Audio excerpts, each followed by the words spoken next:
தமிழகத்தில் ஆட்சி மாற்றம் வர வேண்டும் என்றால் விக்கிரவாண்டி இடைத்தேர்தலில் பாமகவிற்கு வாக்களிக்க வேண்டும் என நடிகர் சரத்குமார் தெரிவித்தார். பாமக வேட்பாளர் சி. அன்புமணியை ஆதரித்து அவர் வாக்கு சேகரித்த போது மக்களிடையே பேசிய அவர், தமிழகத்தில் ஆட்சிகளும் காட்சிகளும் மாற வேண்டும் என்றால் பாமக வேட்பாளருக்கு மக்கள் ஆதரவு தர வேண்டும் என்றார். இந்த தேர்தலை பொறுத்தவரை இங்கு நாட்டாமை வந்திருக்கிறார், தீர்ப்பை மாற்றி சொல் என்ற சகோதரர் கேட்கும் போது அதைத்தான் நான் உங்களை கேட்கின்றேன். தொடர்ந்து ஒருவருக்கே நாங்கள் வாக்களித்துக் கொண்டு 1967 ஆண்டு முதல் இன்று வரை மாறி மாறி ஆட்சிகள் வரும்போது காட்சிகள் மாறாமல் இருப்பது உங்களுக்கு தெரியும். ஆக இந்த முறை உங்கள் தீர்ப்பை மாற்றி மாம்பழம் சின்னத்தில் அன்பு சகோதரர் சி. அன்புமணி அவர்களுக்கு வாக்களிக்குமாறு கேட்க வந்திருக்கின்றோம். ஏன்னா இங்கு அனைத்து அண்ணா திராவிட முன்னேற்ற கழகம் இந்த தேர்தல் களத்திலே இல்லை. ஆக அவர்கள் இல்லாத போது நீங்கள் என்ன செய்ய வேண்டும் என்று சிந்தித்து பார்க்கவே. ஆனால் அந்த வாக்குகளை சிதறாமல் இங்கு அண்ணன் சம்பத் அவர்கள் சொன்னது போல இங்கு பள்ளி கட்டுவதற்காக புரட்சி தலைவர் அவர்கள் அந்த நாட்களிலே அந்த காலத்திலேயே நாடகம் நடத்தி இங்க பள்ளி கட்டுவதற்கு உதவி இருக்கிறார்கள் என்று சொன்னார்கள். ஆக அனைத்து இந்திய அண்ணா திராவிட முன்னேற்ற கழகம் நிற்காவிட்டால் அந்த வாக்குகள் நமக்கு வந்துவிடும், பணத்தை கொடுத்து வாங்கி விடலாம் என்று எண்ணுபவர்களுக்கு நீங்கள் உறுதியாக இருந்து, பணம் முக்கியம்தான், நான் இல்லைன்னு சொல்லல, நான் பிஎஸ்சி பட்டதாரி, ஆனா நான் செஞ்ச முதல் வேலை சைக்கிள் போய் பேப்பர் போட்டேன், தெருவா பேப்பர் போட்டேன். உழைப்பு இருந்தது, உறுதி இருந்தது, நியாயம் இருந்தது, தர்மம் இருந்தது, அந்த உழைப்பின் மீது எனக்கு நம்பிக்கை இருந்தது. நீங்கள் என்னை ஆதரித்த காரணத்தினால் நான் உச்ச நட்சத்திரமாக உருவாகிவிட்டது உண்மை. நான் உங்களுக்கு கடன் பட்டிருக்கேன், நான் வேற யாருக்கும் கடன் பட்டிருக்கேன் இல்லையான்னு சொன்னா கூட உங்களுக்கு நான் கடன் பட்டிருக்கேன்.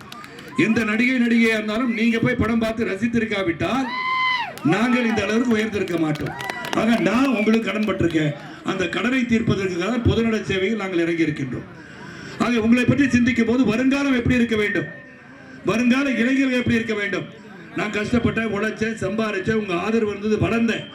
ஆனால் அனைவருக்கும் அந்த வாய்ப்புகள் வருகிறது என்று சொன்னால், படித்த இளைஞர்களுக்கு வேலை என்று சொன்னால் பொருளாதார அடிப்படையில் அவங்க உயர முடியாது. கல்வி வேண்டும், கல்விக்கேற்ற வேலை வேண்டும், வேலைக்கேற்ற ஊதியம் வேண்டும். இந்த மூணுமே இல்லாட்டி நீங்கள் நிச்சயமாக வாழ்க்கையில பொருளாதார அடிப்படையில் உயர முடியாது. ஆனா இன்னைக்கு வாய்ப்புகள் அதிகமா இருக்கு. அன்பு சகோதர சகோதரிகளை, இங்க ஒருத்தர் குரல் கொடுத்துக்கிட்டே இருக்கார், கீழே வந்து அவரை பார்ப்பேன், சந்திப்பேன். ஆனால் நீங்கள் நினைத்தால், உழைப்பு ஒன்று இருந்தால், இன்னைக்கு என்ன என் வயசுல இறங்கி மூட்டை தூக்கி சரத்குமார் பொலையை பிழைத்துக் கொள்ள சொன்னால் நான் செய்வேன்.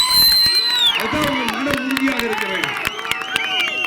உழைப்பை நம்புங்கள், உழைத்து வாழ வேண்டும், பிறர் உழைப்பில் வாழ்ந்திடாதே என்று புரட்சி தலைவர்கள் பாடியிருக்கிறார்கள்.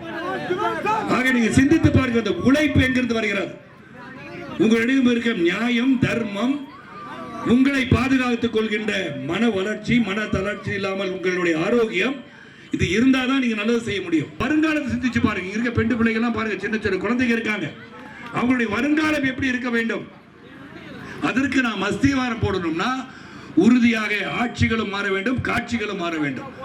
ஆட்சி மாறணும், காட்சி மாறணும்னா அது உங்க கையில தான் இருக்கு. நீங்க தேர்தல் நாள் 10ஆம் தேதி அன்றைக்கு காலையிலே வாக்குச்சாவடிக்கு செல்லும் போது ஒரு 5 நிமிடம் பரவாயில்ல டைம் எடுத்துக்கோங்க, யாரும் உங்களை துரத்த மாட்டாங்க. கண்ணை மூடி சிந்திச்சு பாருங்க, அந்த கற்பனை உலகத்தில் சந்தரிச்சு பாருங்கள்.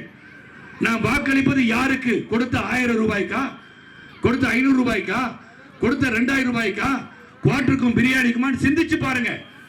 வருங்காலத்தை சிந்தித்து பாருங்க, மகனை நினைத்து பாருங்கள், உங்கள் வருங்கால பேரப்பிள்ளையை நினைச்சு பாருங்க. அப்ப உங்களுக்கு புரியும், நல்லவர் ஆட்சியில் அமரும் போதுதான் உங்களுடைய வாழ்க்கை தரம் உயரும். பொருளாதார அடிப்படையில் எல்லாரும் உயரும். ஏழை பணக்காரன் பாகுபாடுகளை கலைந்து, ஏற்றத்தாழ்வின் பாகுபாடுகளை கலைந்து நாம் அனைவரும் ஒற்றுமையாக இருந்து நாட்டை வளர்க்க வேண்டும் என்று சொன்னால், இந்தியாவை வல்லரசு நாடாக உருவாக்க வேண்டும் என்று சொன்னால், நாம் மத்தியில் இருக்கிற ஆட்சியாளர்களை வலுப்படுத்தினால் நிச்சயமா தமிழகத்துக்கு வந்து சேர வேண்டிய அனைத்து உதவிகளும் வந்து சேரும். இங்கு இருப்பவங்க ஆட்சியாளர் அங்கு இருக்கும் போது இங்கு உங்களுடைய காட்சிகளையும் ஆட்சிகளையும் மூலமாக உங்களுக்கு மாற்றம் வர வைக்க முடியும். அங்க தொழில் வரம் பெருக வேண்டும். இங்க கேட்டேன், ஆரம்ப சுகாதார மையங்கள் சீர்படுத்தாமல் இருக்கின்றன சொன்னார். தென்காசி சட்டமன்ற உறுப்பினர் இருக்கும்போது சட்டமன்றத்தில் 8000 கேள்வி கேட்ட ஒரே சட்டமன்ற உறுப்பினர் நான் தான். 8000 கேள்வி தென்காசிக்காக கேட்கல, தமிழகத்தில் உள்ள அனைத்து தொகுதியையும் சார்ந்தவர்களுக்காக கேள்வி கேட்டேன்.